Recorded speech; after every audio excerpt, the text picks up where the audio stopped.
Hello and welcome to this week's episode of Soundtrack of Your Life, the show where you get to share stories about music, so that's songs, albums, bands, soundtracks, that have interspersed with people, moments, scenarios, events in your life. Because I believe we've all got stories to share, so this is the show where you can share them.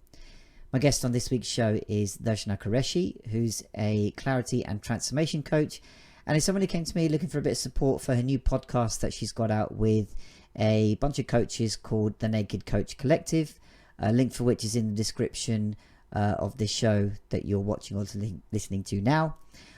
Do check it out. It's a great new show that's a bit fun, a bit informative, all about the world of coaching and how it can apply to you. As for this week's show, the episode with Darshana was a load of great fun, a lot of stories, a lot of great songs shared as well, and was a really great and fun conversation to have. Darshana was a really engaging and funny guest to have on the show, and I'm sure we'll be seeing her on a future episode again as well. So if you want to be on the show, do check out the sign up link that's in the description below, and we can get your slot sorted on the show. In the meantime, enjoy this show with Darshana and feel supersonic.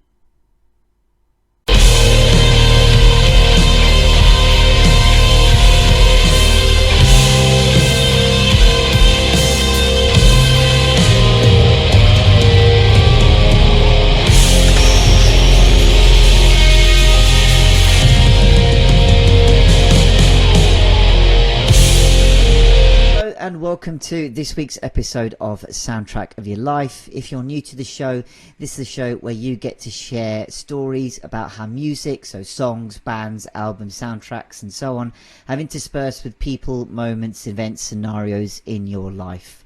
My guest on this week's show is Darshana Qureshi. So Darshana reached out to me as a clarity and transformation coach, but not about her services. It was about her new podcast, the Naked Coach Collective. Now, by the way, it's not what you think, by the way, but I'll let Darshana explain it when I hand over the mic in a second. But we got talking, and to support each other's podcast, we thought, do you know what, let's see if we can get you on the show. And we talked about what Soundtrack of Your Life is all about. She was really up for the ideas, got some really cool things for us to listen and enjoy. So, yeah, Darshana, welcome to the show. If you want to just explain yourself, say hello, and just kick off. Oh, thank you so much. Thank you, Vishad. First of all, I'm very grateful for the opportunity. So thank you for having me on. I hope I can give an entertaining. Oh, very much. So I've no doubt about that. Let's put it that way. Well, it was, when you first approached me about the subject, I was like, oh, I'm not a music collector, and we talked about it. And, I started to realize that actually there's a lot of music in my life. And so I'm very grateful that you've given that to me in a sense, because I never really thought about, music being so instrumental in lots of areas of my life. And so it got me thinking about how my life goes. But just a little about me in case any of your listeners don't know. Well, I'm sure they don't know who I am. But anyway, I am a clarity and transformation coach, and I work with people to just help them sort out things that are going on in their heads and in their lives, and a lot more besides. But like you say, we met through the podcast, and I was promoting my new podcast, which, thank you very much for the plug, the Naked Coach Collective podcast. And I think you've got something really interesting to offer in this podcast that you do, and also in the other things that you do. So I reached out to you because I thought, oh, this guy's interesting. So again, gratitude and thank you for giving me this opportunity. So a pleasure. Thank you. Now I'm looking forward to this. If I'm rambling on, feel free to stop me, because that's the whole point of the show. It's all about stories. It's all about what you want to share. And for those of you who've listened before or watched this before, you'll know that there's no real format to this. It's that, I built this show from the ethos of we've all got stories. And actually going around the sites as I do, just generally, when you're just surfing around, I found the bloody BBC have nicked my idea.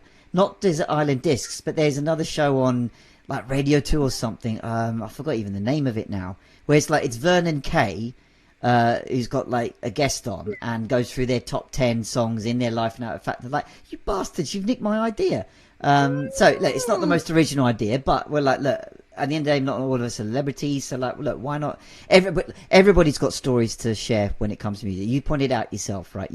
Some of us might have heard the concept of the show and going, yeah, I got that, and I got that, and I got that. And they're already there. Some reflect on it, going, oh yeah, there was that song, and then this song comes out. And the beauty is these prompts and what have you come up from nowhere.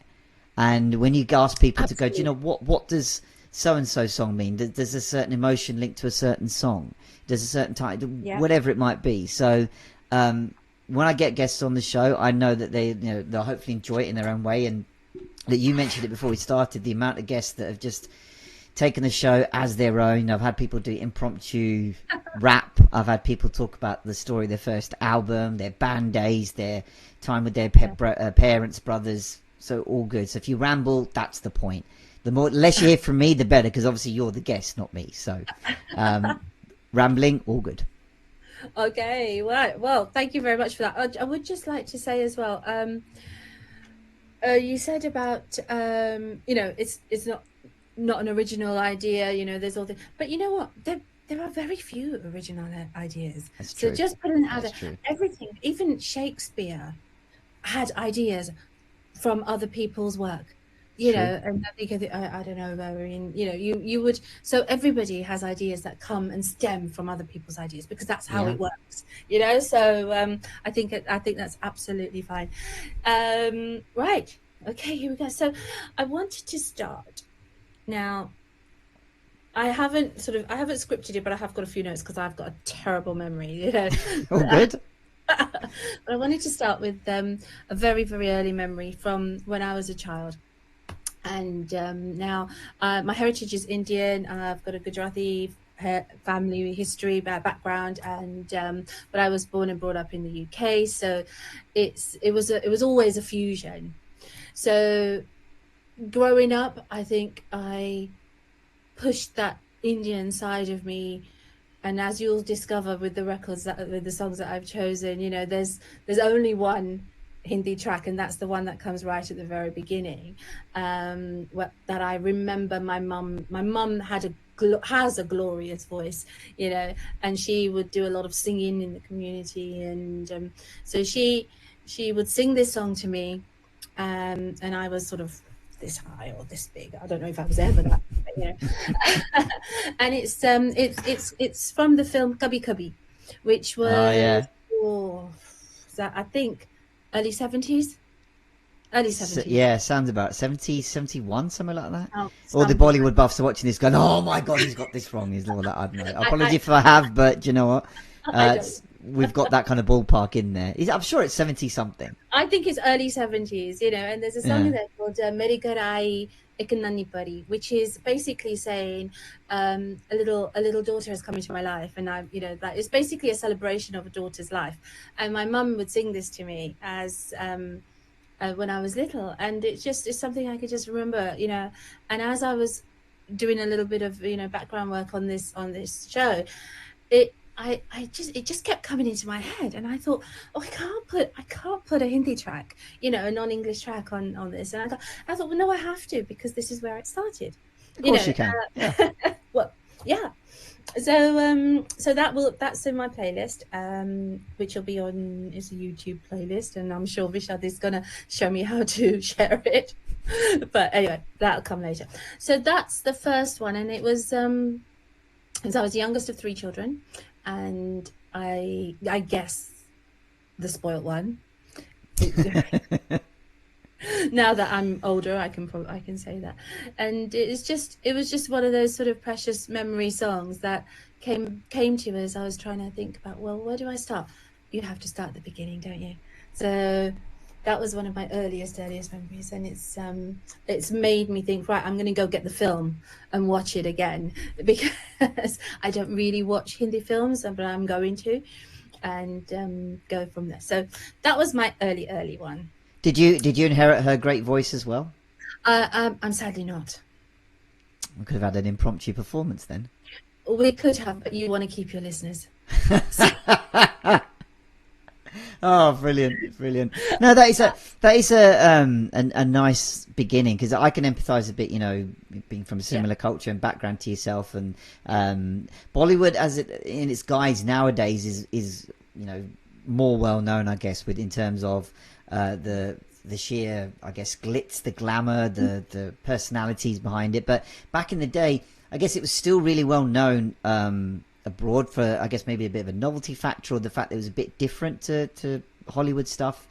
But this is a little bit of bias, but it just there's a reason I think people say the classics from the 70s up to the 90s. Well, even like the 70s, going backwards even further to the 50s, because my folks were very much the 50s and 60s era, and still are. They've got like talk like encyclopedic knowledge of who wrote it and who sang it and what film was it from, and they have all these like quizzes and dues that they go to and stuff like that. So when you hear like a classic Bollywood number come up, you're like, okay, I can empathize, because I guess those kind of songs and times had stories behind it. Like you mentioned, the title is like a proclamation, right? And there was a lot more storytelling and evocative emotion intertwined in those songs. Oh yeah, absolutely. I mean, I don't remember very many, but all of them would have a story. Yeah, all of them are there to move the story along as well. Not just a song stuck in the middle of the film. And they have a deep connection to the actual film. Now, I'm not a huge classic musicals fan, just on a side note, if I go to like I took my daughter a few years ago to go see Witches, I think it was Witches in London.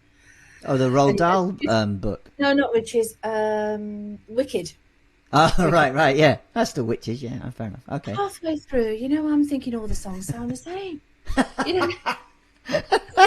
All got the same, right? So musicals is not my thing, but films, they just progress the story, which I think is incredible. Is very, very good.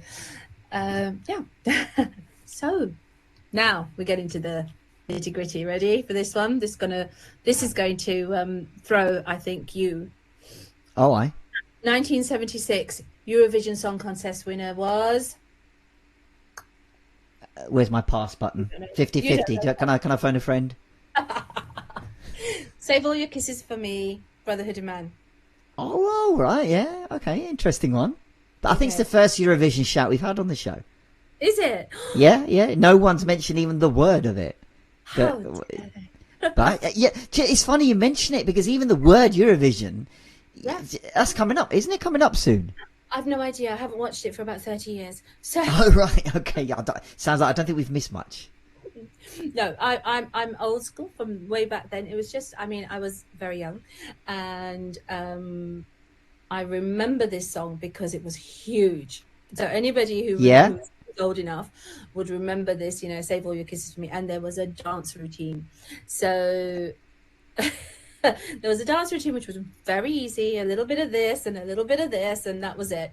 And my mum and my aunties, they used to go shopping on the Saturday morning to the local market, and myself and my aunties, the kids and the cousins, and we would all go to another auntie's who was sort of keeping the kids. It was a bit like that. So and I can remember this song because we had myself and my friend, who was with me at this other auntie's house.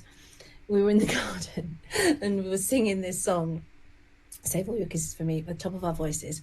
And my auntie came out and she looked at us and she said, I'm telling your mum that you're singing about kissing boys.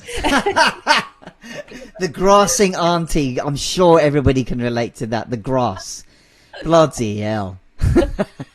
And we were trying to remember the routine, and we were singing the song, and it was like, you got to tell my mum. Yeah, you're gonna the I guess the shellacking you're gonna get afterwards is like, what? It's on TV. What do you expect? And I guess for those who are watching this, going, what is Eurovision? Because you may be in different parts of the world. This is basically well, as its name says, it's a song contest where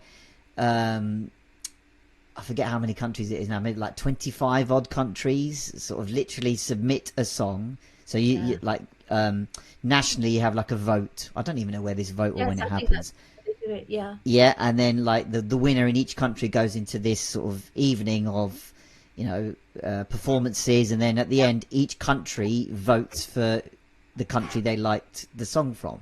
The most famous song. So, like, the most famous example is ABBA. That's where everybody knew them from. They won a contest. Yep, they won a contest back in '79. And again, any ABBA fans are going to have a right proper pop. 79? Was it 79? I think it was 79. Okay, well, there we go. Okay, so I'm saved from the ABBA clan. Might be earlier. Well, again, I apologise if I got that date wrong. But yeah, it's essentially this. It's an annual contest, which, you know, some people say that it's a big thing. Like, they sit down as a family, watch it, and get involved. And, you know, some people have the flags out and all this kind of thing. So is it? I don't know if it's so much of a big thing now. In the well, I don't know about other countries, but in the UK, it seems to have quietened a bit. Not helped by the fact that we keep coming either last or second last.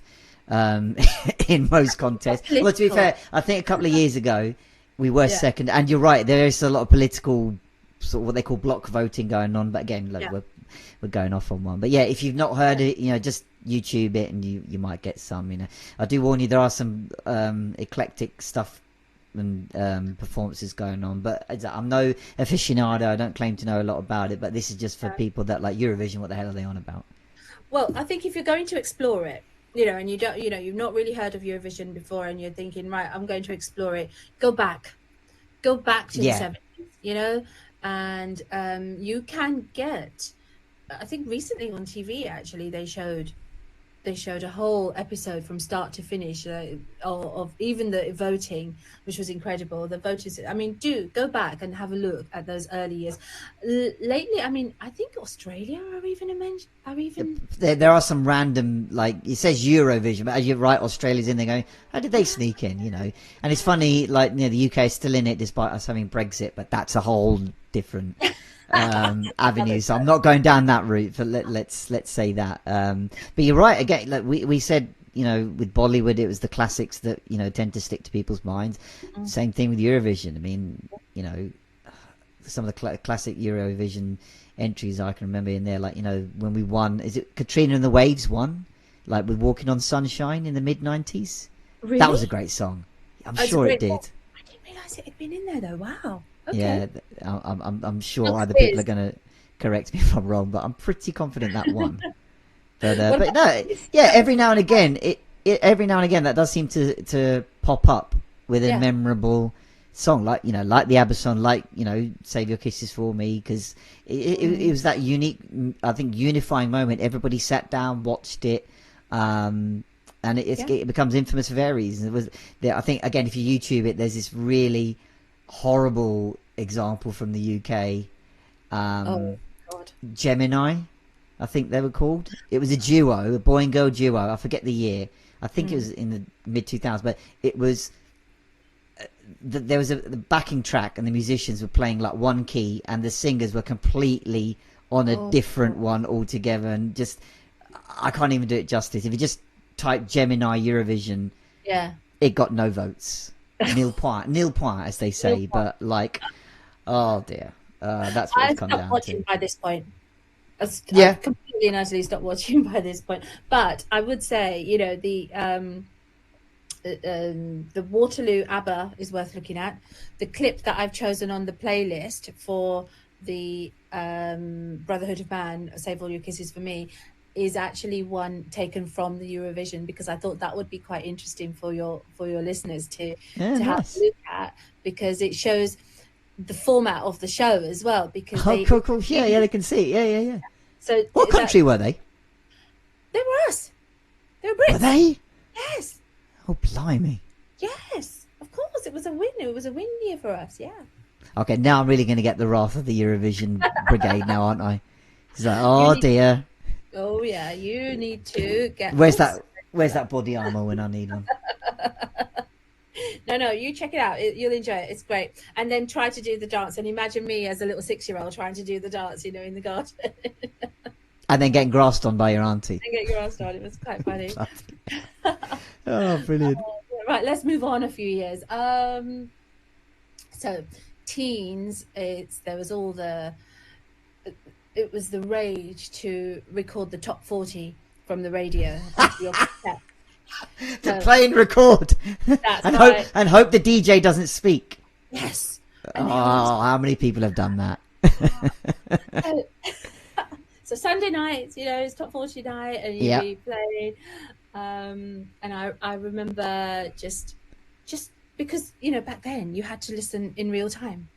There was no, none of what we have now. So with Sunday night, we'd be sitting there, we'd put it on and get on with your chores and have it going on. And then the song comes on that you love, and you just stop everything and dance for a little bit, and put the press the record. So many people are probably listening to going play and record tapes. What are they talking about? What? Where's the click? Where's the link? None of that, lad. There's none of that. If you got your timing wrong, that's it. Evening ruined. And also, then sometimes you'd chew the tape on the way out. Yeah, exactly. It's like all that effort. You waited, you hit the thing. The DJ said nothing, and then the tape's gone in the player, and it's like that's it. That's it. Then you might try and rescue it with the pencil and trying to spool the reel. That looked sorry, that's a very dodgy action. I might edit that out. But that's exactly what you did, right? So I'm not going to do the expert. You did. It was just so. It was nice, I remember all that, thinking, oh my god, yeah, just. So I don't think you mentioned the song. Sorry, in this top 40 part. Sorry, I don't know if you're building up to it. Oh well, no, that was just you know what? That was kind of like just a moment. I was just telling you about that. Was something that I did with music, was the Sunday nights listening to, and not particularly a particular song at that point, but don't worry, there are particular songs coming. So that's that. And I mean, I did listen to a lot of radio. I grew up in London. So we had the London radio stations, we had Tony Blackburn on Radio London, and he kind of turned me into a bit of a soul girl. So as a teenager, I would probably, while a lot of my friends were big fans of Duran Duran and the Human League and these sorts of bands, I was crossing the pond looking at Luther Vandross and these sorts of soul music, Motown, Diana Ross, and all of these. So my favorite from the early days of Luther, and I cried when he died. I mean, I don't do that very often. I'm not really a crier, but I did. I found that I just thought, what a sadness. But So Amazing by Luther Vandross, actually written by Dionne Warwick, or Warwick, however you want to pronounce it. And she recorded the first edition as the original, as far as I know. But he, and I could be wrong, so let me know. But I believe he was a backing singer on the first oh right, okay, track of So Amazing. And then I remember Luther Vandross, So Amazing, being the backing track to so much of my late teens and early 20s. It was like a go-to song when I was just feeling, anyway, it would lift me if I was feeling down. It would just make me feel great if I was in love, or just like, so if I was falling out of love, or however it was just that song that said everything to me at any time. So, and I would explore it. I didn't hear the Dionne version for a long time, which is excellent, but there was also a Lovers Rock version. So at this sort of time, I was getting into a little bit of reggae music, Lovers Rock, that kind of, that real vibe. And I'm afraid I probably haven't tried hard enough to find that version, but I'm making a note. That's why I've got my pen here. The Lovers Rock version of So Amazing, I believe it's probably still around somewhere. I look for it. Is excellent, and I haven't heard it for 30 odd years, so I'll look for it. I'll add it on. This is the beauty of sort of songs sometimes, you hear the original or the first version of it, and then you find there are more versions, whether they're, covers or the originals played by someone else, or a remix or a remastering, reimagination. I know there's advances in tech nowadays where AI, you know, you can get them to reimagine, you know, what would it be like if, you know, John Lennon sang a Rolling Stones number, or if Mick Jagger sang a Beatles number. And it's like, Oh my just goodness. there's a whole plethora out there. Like I think now if you were to just combine an artist or a band with another band's song and stick it in YouTube, chances are you might find, you know, just the maddest sort of like combinations and stuff. You're like, oh, I'd really like to hear how that would sound. I mean, yeah, look, there are some, I guess, ropier results than others, as people, I guess, feel about with tech. But there's this most, I say famous or infamous example where there was this unknown band, no one knew, they're just a small time band, and they really like honed in this software where they took all the original songs and put an AI Liam Gallagher vocalist on their songs. They took the original singer out, you know, as a band experiment. Then you're just like, you know, right, you're fired to the guy. But it's like, right, they just tried this software, and it's, a lot of people say it's as if it was the actual Liam singing it. It's just really incredible, and their name actually became quite renowned in, you know, music media, like, you know, so many like music magazines, channels, places, like, oh, how did you do this? And they're like, well, we just kept programming it, and you know, they said, look, we're putting this stuff out for free, we don't want to sort of make a name off it, and if Liam gets involved, whatever, let's see. And then I think, you know, all their album sales and gig tickets like sort of started selling way off, and it's like, wow, the amount of stuff that is possible now. But there's nothing like hearing different, original, authentic versions of your favorite song, or one of your favorites. You've blown me away with that. Honestly, I had no idea that was possible, and check it out. I'm not sure how I feel about it. I kind of think, where's the integrity of the original singer, and you're not wrong there. And I think a lot of people have the same dilemma, I guess you're having, saying, but you know, a Beatles song, for example, is a Beatles song. That's it. You know, John Lennon sang it or Paul McCartney sang it. Like, I wouldn't comprehend anyone else singing it. But the amount of efforts that have been made by people, as I said, some sound more ropier than others. Let's not say that. But there is again another example that sprung to me was when do you remember recently the Beatles? They released the final track, Now and Then. So they'd found a really old tape of John Lennon demoing somewhere, and they like scrubbed out all the noise and got Paul McCartney back in and Ringo to do the instrumentation, and old samples from George Harrison, and put that out. Now there was a guy who again reimagined the song as if mid-90s Oasis made it instead, and the Noel Gallagher vocal he's got is like, okay, that's ridiculous. It's literally on the nose of like, that's literally him. Again, YouTube, you go down many a rabbit hole if you look, like AI cover. It's quite something. Wow. I will. Yeah, gosh, okay, I'll look it up. Maybe there's a So Amazing. Probably. I mean, it's a classic, isn't it, as far as I can tell. As well, for me. Oh wow. Okay, gosh. So I mean, I'll just digress slightly, because I recently went to see the ABBA. The Experience. Was it called The Voyage? Yeah, The Voyage. Oh yeah. So I went in February, and it was quite. It's, you know, it's what you've just said has sort of made me remember that, because I hadn't really planned to talk about it, but it was quite surreal, because there were times you knew in the back of your mind that this wasn't real. You knew that, of course, but then there were times when you just got so engrossed in it. You let yourself believe it, you know, that you were at an actual ABBA gig because of, you know, the way that they did it. Yeah, and I get, for those that aren't familiar, this is the show in London where they've got holograms of the band performing, right? Yeah. Yes.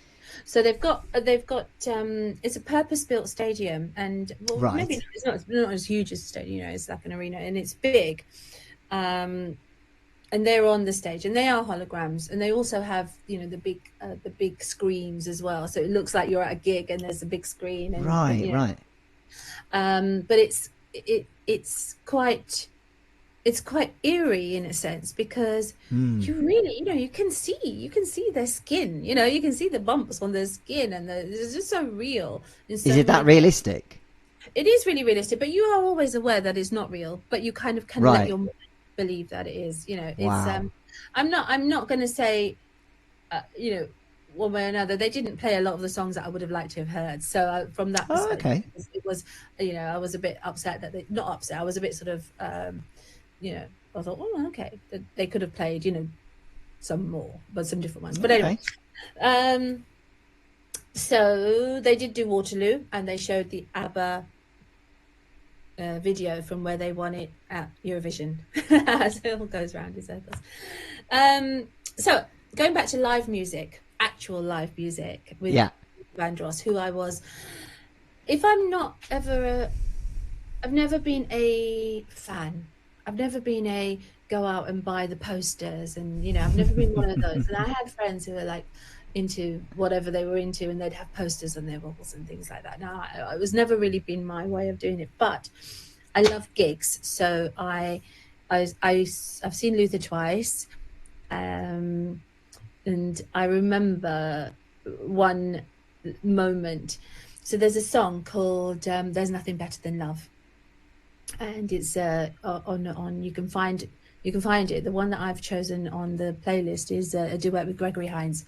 So you may know Gregory Hines as a dancer, I think. Right? So anyway, so he's singing, and it's just such a cool song. And at the time, I was listening to it a lot. so I was at this Luther concert. It was Wembley Arena. Does Wembley Arena still exist as a gig venue? So obviously not a huge stadium, the arena, and we had sort of seats. The Luther and his band were in the middle. So sometimes at the arena you'd have them at the front, and sometimes you'd have them in the. So they were. He was in the middle, and I wasn't sitting too far back, sort of maybe about halfway. It was quite good. There were quite good seats. So I had to go to the loo, right? So it was like he played a song, and it seemed like there was going to be a break.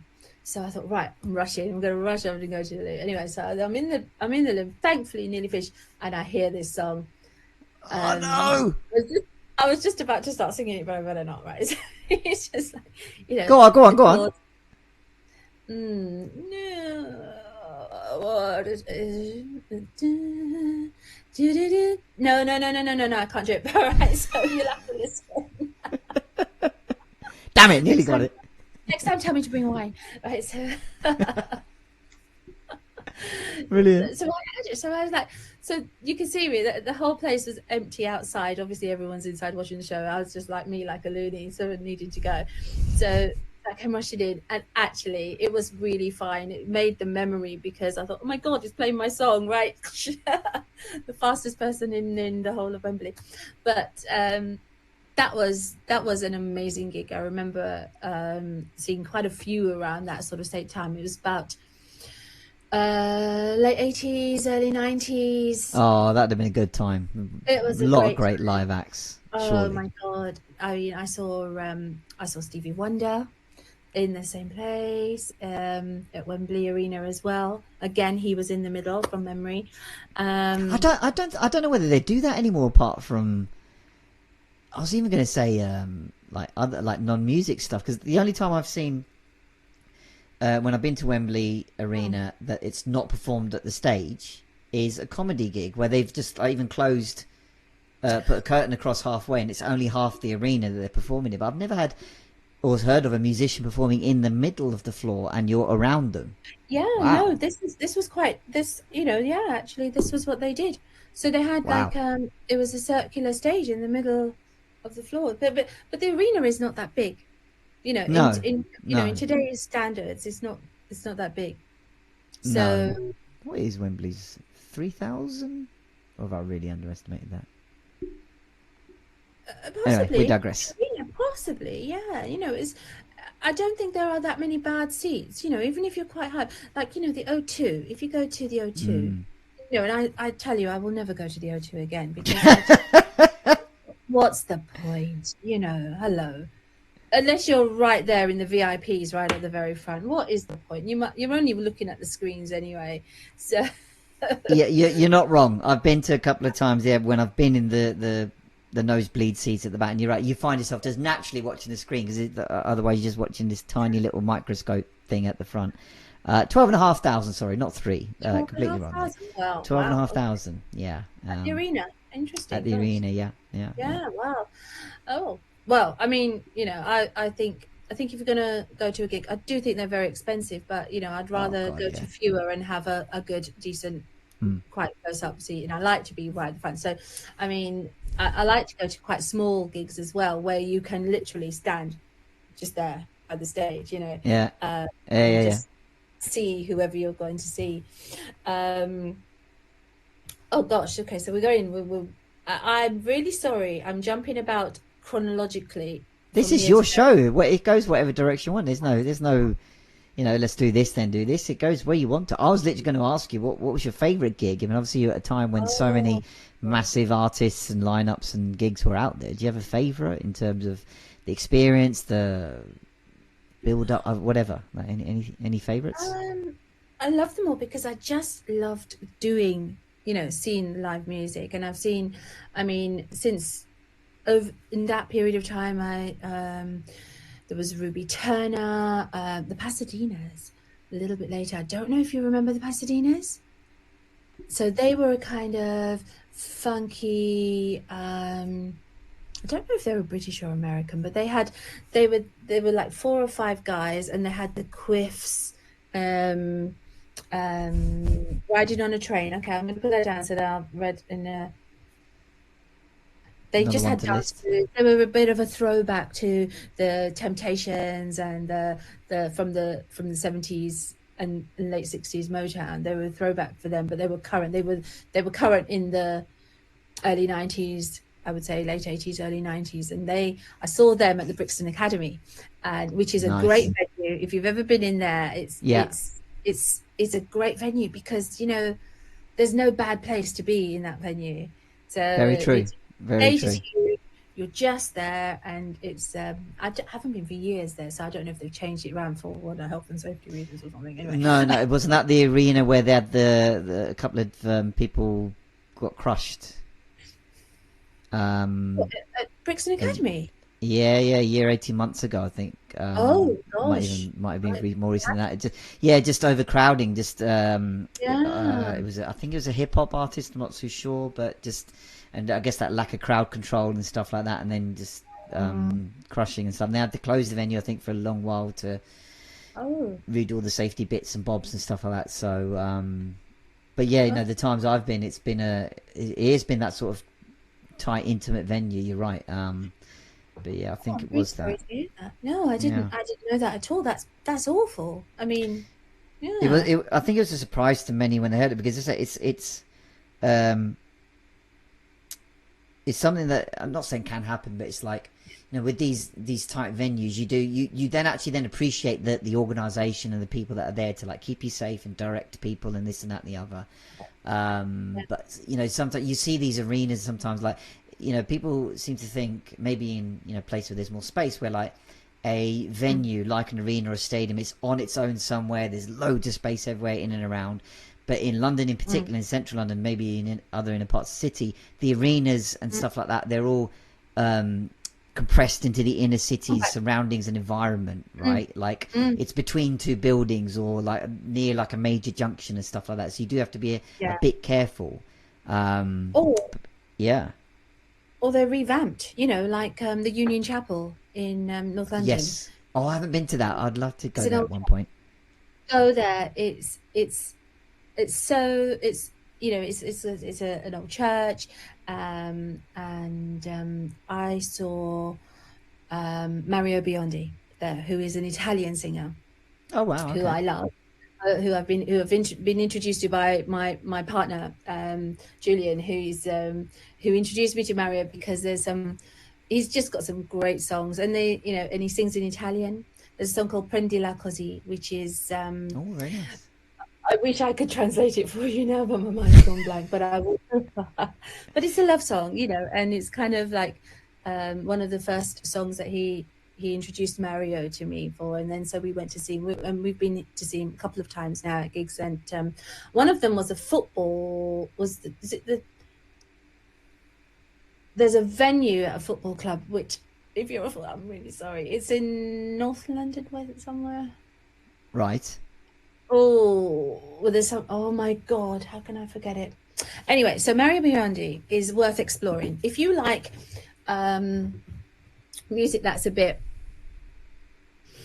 just a bit European, but has got a bit European. But he sings in Italian a lot, and he sings in English a lot as well. So he's got such a unique voice and a unique style. But you have to listen a few times and get into it. And it's just, it was lovely to be introduced to him. So he played at the Union Chapel, which is just such a perfect venue for music, I think, because it's intimate. There are seats, but you don't have to sit down. Like, I mean, why would you go to a concert and be sitting down? It's for me a kind of, you want to sit down. I've been the whole standing there, been there, done that, got the t-shirt. Like with this, like when everyone else is into it and stuff like that, you can stand. That's all good. But it's like when you need to sit down, you can't do it in a crowd because you got to maintain your place. But it's like you need to sit down. Sit down. I know I sound like an old man when I say that, but it's like, look. I mean, there's less risk of people getting in the bloody way because I'm on the average height size, and if some tall bloke stands there, like, for fuck's sake. I wouldn't want to be in a festival type crowd type Glastonbury thing, that sort of thing does not appeal to me. And I have been to a few festivals in my time, but I would always want somewhere to sit down. But I would want the option of standing up and having a boogie. If you're in rows of seats, like for example, we saw Elvis Costello about later one, this was maybe 8 or 9 years ago at the Argyle Street Palladium, right? Oh, good knowledge. Yeah. And it was all sitting down, and the Palladium's a bit like this from a It's that very sort of steepish kind of goes in the weird shape. I know what you mean. Yeah. So you have good seats, right? So you can see stuff, but you can't really get up. But not that you want to dance to Elvis Costello very much, but it's kind of nice to rock, to just kind of rock it. So where were we? Where were we? This is your journey. We're talking about live experiences, live gigs. Live experiences. Okay, so I just love it, and there's so a short Sade, cool. Aspired to be her because she was just so like cool. I saw her twice at Alexandra Palace, and this been about, I don't know, that late 80s, early 90s was when I was really looking at all of these gigs. So it must have been around that time, and she was incredible. She comes on and she's got this presence, and she starts singing, Your Love Is King, and you're just sitting there just mesmerized, just watching her, thinking, oh my God, I want to be you, I want to be you, I want to be this girl, And I don't think Sade is actually her name. I think Sade is the name of the band. So any music out there, check it out, let me know, right? Because I think, I think so, which everybody thinks that was her name, but anyway. Other gigs I've seen, Kylie Minogue. Oh, nice. That would have been really good. So way back in the day, there's a song called "It's Never Too Late," which most people would think is and I've never claimed to have good taste in music. From the classic perspective, I have a very eclectic taste in music, and I just like what I like. So exactly, that's what it should be. So that song was played on repeat a few times because it was just ridiculously happy. It's never too late. You still got time. And you just basically, soundtrack to your life has to be something like that. That's jolly. That is not going to ever let you down as a song, because you put it on and no matter how you feel, it's never too late. And you're just up and you're got a bit of singing. And that's it. Right. Other concerts and gigs. Well, quite a few. I probably have forgotten loads. My claim to fame, I suppose, would have been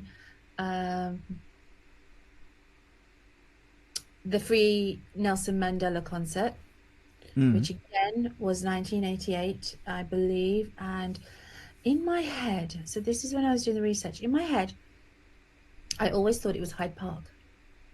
Right. But doing the research, I think I figured out that it was Wembley Stadium, because I do remember being in the crowd. Right.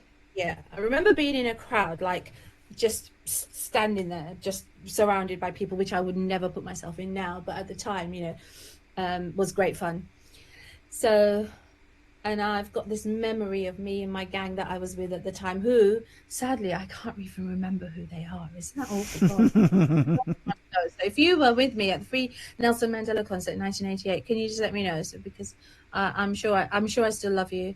So I promise. Yeah, it was Wembley. Yeah. I don't say stadium. Oh, it's got to be stadium. It's not going to be. It was arena, stadium. isn't it? Yeah. So he had Anita Baker, Bonnie That's Raitt, right. Chrissy Hind, etc., etc. Wow. And I don't really remember too many of them. I remember just being really, like, it's a feeling memory rather than a memory of having that sort of that buzz of being young and of being a bit radical and of sort of jumping up, free Nelson Mandela, and not really understanding any of it, but just being part of something of youth culture, which I think, sort of these days our young teenagers don't really have so much. There's no nothing to unify young people at the moment. So when I look back at something like that and I think, gosh, I might not remember the details, but it's so important to have had that memory, to have had that experience. And so from that point, I mean, if I were to offer some unsolicited advice, I would say, if you are going to gigs and if you are experiencing things that are potentially impacting your life, keep a journal, write it down, because you can take photos. You'll take photos on your phone, and in 5 years and 10 years time, you'll have a different phone and you'll have lost a lot of those photos, so have some printed off, 1 or 2, whatever, write on them, keep a memory of how you felt in that experience, especially with music, because it will evoke a memory later on in life, which you'll want. That is brilliantly put. Because you're right, aside from like taking photos and footage at a concert, I think it's just the done thing now. Even artists themselves are getting tired of it because of, are you there watching the screen or watching what's actually going on in front of you? Are you there to I've seen numerous artists quote in interviews saying people forget themselves in the moment. They want to tell other people where they are and what they're doing, like streaming it live or posting it on something. It's like, sod them. Yeah. You're the one in the seat or the place watching and experiencing this. And you're right, you can take photos and what have you. I would also add, like, print them. Like, people can't see it now, but on the other side of my screen at the moment, I've got a whole wall where I've amassed photos from the gigs I've been to. I consciously made this at a time when we were sort of renovating. I thought, it's something that, it's one of the first things I see when I wake up. It's like, this wall of, it's a wall of memories, right? A lot of people still do it in various guises nowadays, but I used to have my gig tickets up as well. So I know nowadays that's not a thing where, you just get the e-ticket that you just flash on your phone and that's it. But there is something about having that physical ticket in your hand. The artwork that sometimes has gone behind it, or the, here was the price, and it's probably so weird when you look at a ticket price, like you could, like, or your seat number. Seat number, road number, and it was 30 quid to go see that gig. Nowadays, add a 1 in front of it, and that's probably more the realistic price. But you're right, it's those kind of anchors that are just there for you. So it doesn't matter if you lose your phone or gets wiped or changes or whatever. It's like, no, they're there, and you're right. Like when it comes to music as a unifying factor nowadays, I think it's absorbed in different ways. Like I saw last week there was that news article where Taylor Swift released her album, and apparently she sings about the bloke she used to go out with from London, and she mentioned the name of a pub in Vauxhall. I don't know whether she explicitly called it out in the song, but I think definitely the name of the pub was called, I think, the Black Dog or something.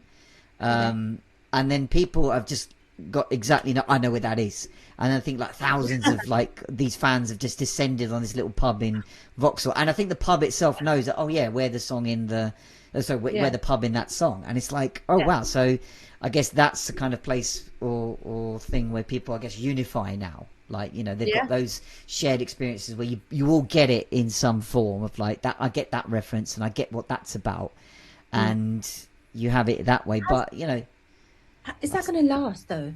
Good question.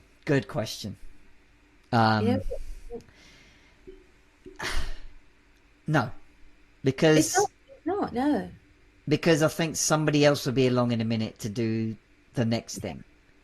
Well, you know, this is why I think, you know, I mean, getting older has definitely been influential in my music, you know, because I love not shit music, excuse me, sorry. No swear, I don't mind. I don't give a fuck. There's no censoring here. So no, you know, I think I do love what might be. I like pop music, I like all sorts of music, you know. So I get that, but these days, I think the options are fewer. You know, younger people these days have fewer options. You know, there's cool and there's not cool. Whereas it was cool to be not cool when I was younger. Now it's not cool to be not cool. Interesting. You know, you're kind of like, if you're not cool, you're not cool. So that's the, you know. But I do feel that if you can keep some sort of a keepsake for your memory, you know, your musical memory moments and other things as well. You know, as a coach, I would encourage people to write journals, and it's something that I have not done until quite recently, and I wish that I had done. And I have a very dear friend who has written a journal all her life, you know, and she gets a lot of pleasure and a lot of pleasure from just reading those every now and then, from X number of years ago. So it is something that I think is important for you if you feel like, gosh, that has made an impact in my life, you know. And now I think I mentioned earlier on, I'm the youngest of three. My brother was always out playing football, and you know, he is a very active fella and plays lots of sports. So I didn't really get much of my musical influence from him, but I did from my sister. So I just wanted to give her a shout, Kit. Thanks very much. You know, she is 5 years older than me, and you know, introduced a lot of sounds to me.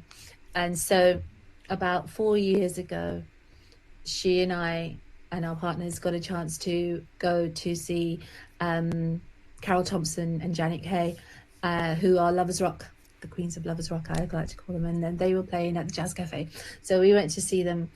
And it was so nice because like 30 years after we started listening to their music together, or my sister introduced them to me, you know, we were at this gig together watching them. And if you've been to the Jazz Cafe, it's small.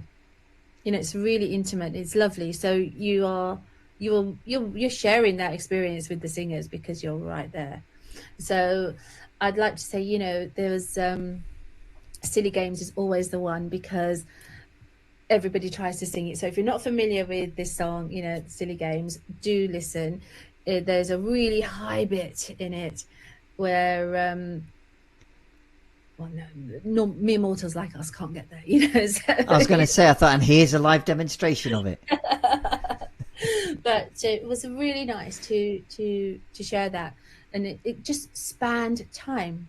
So we were, you know, we were teenagers again, or young, you know. And I mean, bless her, she was a wonderful big sister. She is a wonderful big sister, but she, you know, she used to sneak me into clubs and things when I was underage because she. But don't tell my mum. Yeah. Well, she doesn't watch the show. Oh no, you don't want the auntie who grassed you up from years ago watch this again. I'm going to grass on you again. No, we really don't. So that's yeah. So I love that kind of vibe. Oh, I don't. You know, if you said to me, "What's your musical style now?" It's still really, I mean, it probably says a lot about my brain, how eclectic and erratic my musical tastes are. I can like one thing one day and something completely different another day. You know, it's more common than you might think. Oh, really? Well, that's good to know. Yeah. So, like for example, you know, we went to see. You know, I like dance music. I love house music. I love dancing to, you know, and there's a DJ music producer called Black Coffee, and a song that I'd really like for you to listen to is called Superman, and the singer, the vocalist on there is a singer called Bucci, Bucie. She's South African, and I think Black Coffee is also South African, and he played a festival here about 4 or 5 years ago, which I went to in Kent. It was a Kent, the Friendly Festival or something like that. Anyway, so it was, you know, he was playing, Black Coffee was there. Superman was my favorite song at the time. And I thought, right, you know what, we're going to go. So it was great. So do look that one up. That is a kind of, it's such a cool, feel good tune. And if you're not into dance music so much, you know, it doesn't matter, because this is just, she's got the most amazing voice. And if you watch it on the video, she's this incredible looking woman who's just owning the stage. So if you want to see that would be wonderful.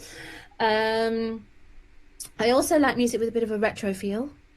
So a song that I've been playing a lot last couple of years is Emma Noble, and she's got a version of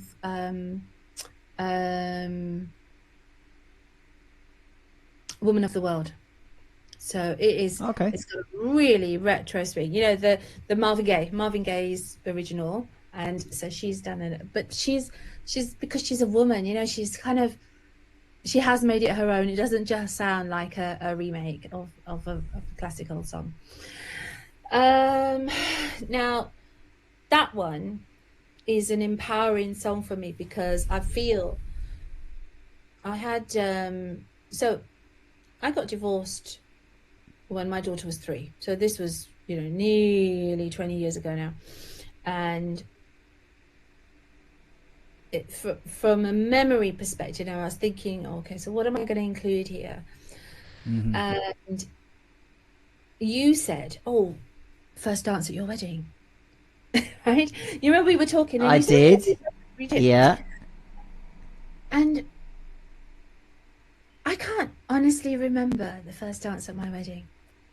So, which is quite telling, you know. And I went back and I thought, after our chat last week, I thought, you know what was the first dance at my wedding? And I actually cannot remember it. But what I do remember is the album Hopes and Fears by Keane, which was my, if you like, my breakup album. So, oh, right. Okay. yeah. So, you know, I won't go into details, but it wasn't, you know, and I didn't envisage that my marriage would ever break up. I didn't envisage anything like that. So when it did happen, you know, it was a bit of a shock. And I just had to find a way of coping with it. Now, at the time, and obviously not now, because here I am sharing all on media. But you know, I've come to terms with it. Obviously, it's been many years. But at the time, it was a very private, secret thing. Not secret, but I didn't really share with anyone. Yeah. Or until I was ready, which was a couple of years later. But you know, at the time, I would really sort of just lose myself in this album, because it was a bit of a breakaway. You know, it's not a soul album. It's not a, you know, it's not dance. It's not, you know, it's kind of pop of the time. But the lyrics, you know, in Bend and Break, for example, you know, it was just so strong. And the other standout is Can't Stop Now. You know, it's just so like so. These were the songs that I thought, right, when I was having a bad day and I thought, you know what, this is really shit. Or this is just all fucking shit. Right, I'm going to go for a drive, right? You know, I'd get in the car and I'd put it on loud and I'd just drive for a while. And it really kind of just not that it helped me process or anything. It wasn't like that. It was just a it was cathartic, you know. Yeah. There was Yeah. listening to these guys singing their guts out, you know, loud in my car, whizzing around, you know. It really did. It just helped. So music can help and it can heal, even when you don't know that that's what it's doing, and you know, look back now. I mean, I can't remember the last time I listened to any of those songs all the way through now, because if they come on, it takes me back to a place which, while it helped me get through, it still takes me back there. So, you know, that kind of, especially like Bend and Break, it's just so powerful for me. And you know what? I never went on to explore any more of Keane's albums or anything like that. It was just that album at that time had just that purpose. Yeah. So you know, obviously you can see, you know what I mean. But yeah, that was... Well, 100%. And look, you captured the ethos of the show brilliantly there in that example. Like I quote the example of a first song at a wedding as just the one of the more obvious examples that comes to me about what the show is about. Like, I guess people have an idea when you say stories in music, but it's when you articulate in that way, going, oh yeah, that kind of thing. So it's like, you know, it's those moments where you hear a song, and whether you consciously aware of it or not, you're transported back to that time. Yeah. It's a certain memory, it's a certain person, it's a certain time, it's a story. Yeah, and the fact that, you know, you've taken... You again, you're probably the first guest to even mention that example, but obviously not have your own example about it. But it's another example of the opposite scale, the breakup element of it, which many people will resonate with. So even the phrase "breakup song," "breakup album," people, I'm sure, will have got their own in mind. Yeah. And as you say, it's something that, you know, it doesn't, I guess, necessarily spur you to look for more material of that artist, as you say, but it's something that's readily linked and anchored to that memory for you. It's, as you said, it served its purpose, and there's no real better way of saying it for that, because, you know, you strike upon a really great point about how music can be a healing device. And indeed, I was reading about someone yesterday who I forget her name, sorry, she calls herself the Doctor of Rock. And it's not, here's the thing, it's not rock music. So I read a little bit about her, and she is, and I really apologize, I forgot her name. She's a neurologist who has worked on the idea and literally trying to put like scientific theory and experimentation and sharing knowledge about it, of how music through every stage of your life can impact your health from a physical sense, and interweaving mental health as well. But and again, I've yet to explore it. She's got a book about it. I've yet to sort of, you know, dig into more. But, you know, when you mentioned that, it's like that came up straight away. But even without that guy's scientific proof and evidence behind it, the fact that we have things like a breakup song, or the song that, you know, what do they call it now? The ugly cry song, I think, a phrase. Oh God, I've never heard that. Apparently it's this thing where you ugly cry, about whatever ugly cry means. I guess that whole, like, you know, heaps of tears maybe, and that really got, I don't know. Okay, right. No, one of them. So, but I'm saying, like, people in those moments will have a song that's like, right, that's my go-to song. And that's why I think the advent of, well, we know from the days of, you know, our times, like, we had mixtapes where we'd make it for people. You know, they weren't readily about, we'd have to go and create it with the old play and record method, probably. Maybe make a bit of artwork and give it to someone special or whatever. Or even a mixed CD. But now it's like, you know, we rustle up a playlist, and it might be a playlist for somebody. It's a playlist based on certain emotions. People go to the gym and have these on and go, right, I want to use it for workout music and gym music. So it is everywhere. And it is definitely, you know, there's going to be stories behind anything that you hear, you know, whether you stick with it and play it again and again until you're fed up of it, or as you said, like, oh, I haven't heard that version or whatever for 30 years. That's the point. I mean, it's really, really relevant, actually, what you're saying, because you have that association of your playlist with the person that you did it for, or Yeah. who gave it to you, you know, the memory is still there after all these years. And when I mean, just to sort of clarify, you know, the Keen Hopes and Fears album, I called it a breakup album, also, you know, and the songs from it, but it wasn't for crying to. It Mm, was mm. for it was for lifting me up. It was for Yeah. power. You know, it was for yeah, okay, this is for like, this is not going to break me, because this is going to teach me something, and I'm going to move Mm. on from it, because this is what it was about, you know. And because it had to, you know, that was the survival instinct for me, and that's why it spoke to me. Now I know that breakup songs, like the ugly cry thing, I get that, right? You know, but it's okay to feel it in different ways as well, you know. So, you know, everybody's been through heartbreak, you know, everybody's had their life turned upside down in some way, shape, form or another.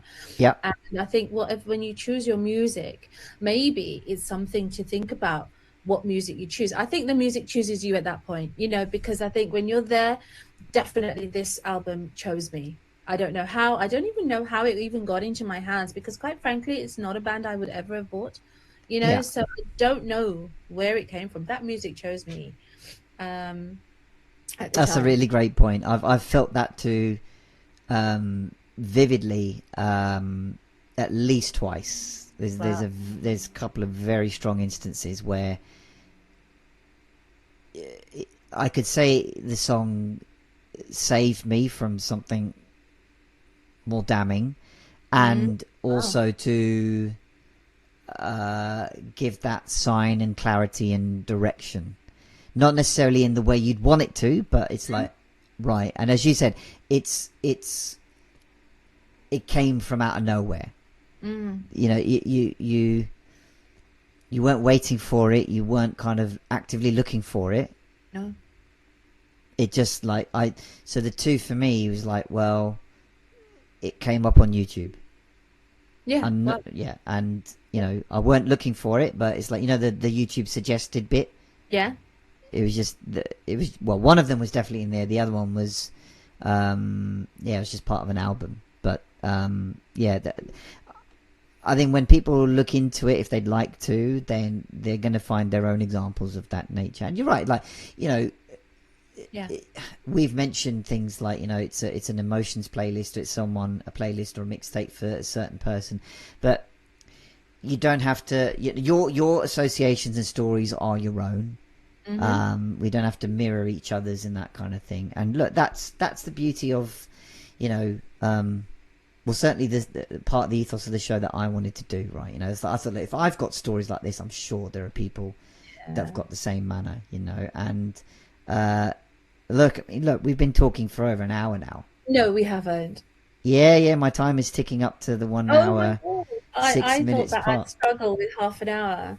I, I'm no doubt that we could talk even more about it, but I purposely like to try and keep it to an hour so that I like, think that's a good idea. I want the guest back on. I think you'd be a natural, great guest to be back on, and it just Oh, leaves thank the you people so much. wanting more. So, Dasha, thank you so much for being on Oh the my goodness. show. It's been one of the most. I always say this to everybody. You know, they're great to have on, but this is, you know, been a great laugh and a great, you know, space for stories and some great tunes and stories that you shared. Before you go, do you want to just tell people where they can find you and reach out if they want to sort of chat more and find out about you and stuff? Oh my goodness, of course. Thank you so much. Well, if you want to have a chat to me, you can email me on contact@darshanaqureshi.com. Or all my socials, Darshana Qureshi, Instagram, Darshana_Qureshi. I do like the sound of my own voice, obviously, and my own All name. But good. All anyway, I'm good. out there. You can catch me. I've got a website, www.darshanaqureshi.com. So feel free to have a perusal around my website. Contact details are all on there. You know what? Even if you just want to talk about music, I now love talking about music. Thanks, Rishad. you know, or if you just want to talk about something that I've touched on today, you know, I've done lots of things, and I know that there's life experiences that are linked to music or not linked to music. But if you just feel like it's something that you might want to chat to me about, please do. I love talking to people, I love helping people, so that's me. Awesome. And I'll put those links that you shared in the description or wherever people are watching, listening to this, that space. Fantastic. And do check out her new podcast, The Naked Coach Collective. If you search it on YouTube and the socials, they'll be around. It's a new podcast. I think it's a few of you getting together and sort of talking about coaching and all that aspect. Give it a listen. It's new, so like, share, subscribe, comment, all that good stuff on it. We really would appreciate that, actually. We're trying to, in the first few days, we got up to number 49 in the business podcast, and obviously you've got to keep that going. But we're very, very excited about this. Please do any support that you can offer on that, or the YouTube, I used to say Spotify and all the rest. By the way, if you don't want to watch a whole program, there were clips. So if you jump on YouTube, the Naked Coach Collective podcast, there are lots of little short clips that are actually quite interesting and funny, I hope. So Indeed. Well, Darshana, again, thank you so much for being a great guest on Soundtrack of Your Life. And if you guys watching, listening, want to get involved and be a guest like Darshana on the show, just check out the sign up link that's in the comments and description on there, and we can set up your own slot to be on the show. So thanks again for tuning in, and we'll catch you on the next one. Thank you. Thank you so much for checking out this episode of Soundtrack of Your Life. Please do like the video or podcast, comment with your thoughts below, subscribe to the channel, and sign up to be a guest on the show. Feel supersonic.